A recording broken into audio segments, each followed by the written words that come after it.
सामाजिक कार्यकर्ते व शिवसेना युबीटीचे नेते भाई अमन यांनी शहरातील नागरिकांना दिलासा देणारी महत्त्वाची मागणी प्रशासनाकडे केली आहे। नगर परिषदेचे थकीत प्रॉपर्टी टॅक्स तसेच जीवन प्राधिकरणाकडून पाणी पुरवठ्याच्या बिलांमध्ये काही टक्के सूट देऊन वसुली करावी, यासाठी संबंधित विभागांना वरिष्ठ स्तरावर सूचना देऊन शहरातील जनतेला शासनाने दिलासा द्यावा, अशी मागणी भाई अमन यांनी केली आहे।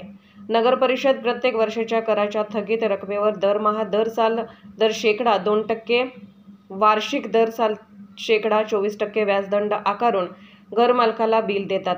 त्यामुळे बँक व्याजदरापेक्षा दुप्पट दराने हे विभाग व्याजदंड आकारून डबल वसुली करत आहेत। त्यामुळे शासनाने 2%, 24% उदंड वसुलीचा GR पालिकेस दिला आहे का, असा सवाल भाई अमन यांनी एका पत्रकातून केला आहे।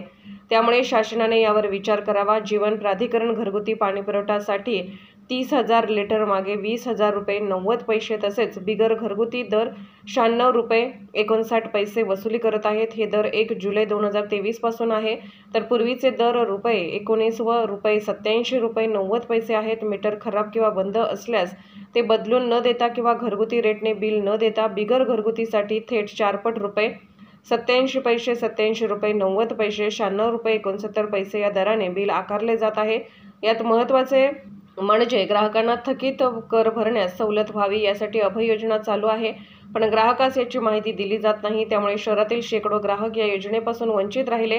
हा महत्त्वाचा मुद्दा भाई अमन यांनी समोर आणला आहे। त्यामुळे आता बिगर घरगुती दराप्रमाणे बिल व दंड कमी करून यात 5 ते 10% सूट देत वसुली करावी, अशी मागणी कोरोना योद्धा सामाजिक कार्यकर्ते भाई अमन यांनी प्रशासनाकडे केली आहे।